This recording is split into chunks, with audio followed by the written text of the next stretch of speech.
Easter 1916 by William Butler Yeats. I have met them at close of day, coming with vivid faces from counter or desk among grey 18th century houses. I have passed with a nod of the head or polite meaningless words, or have lingered a while and said polite meaningless words, and thought before I had done of a mocking tale or a jibe to please a companion around the fire at the club, but certain that they and I but lived where motley is worn. All changed utterly, a terrible beauty is born. That woman's days were spent in ignorant goodwill, her nights in argument until her voice grew shrill.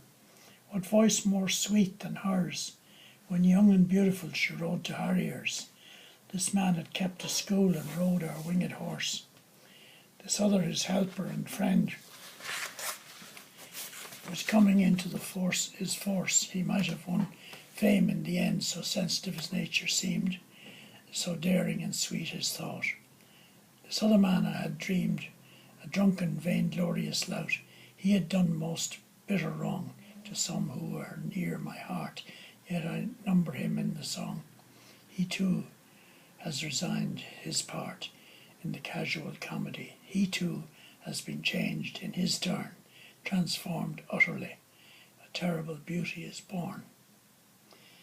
Hearts with one purpose alone through summer and winter seem enchanted to a stone, to trouble the living stream, the horse that comes from the road, the rider, the birds that range, from cloud to tumbling cloud, minute by minute change. A shadow of cloud on the stream changes minute by minute. A horse hoof slides on the brim, and a horse plashes within it, where long-legged moor hens dive, and hens to moor cocks call. Minute by minute they live, the stones in the midst of all. Too long a sacrifice can make a stone of the heart, or when may it suffice?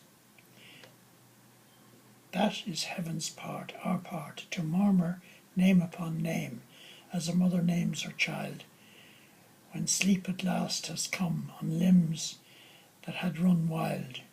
What is it but nightfall? No, not night, but death. Was it needless death after all? For England may not keep faith for all that is done and said.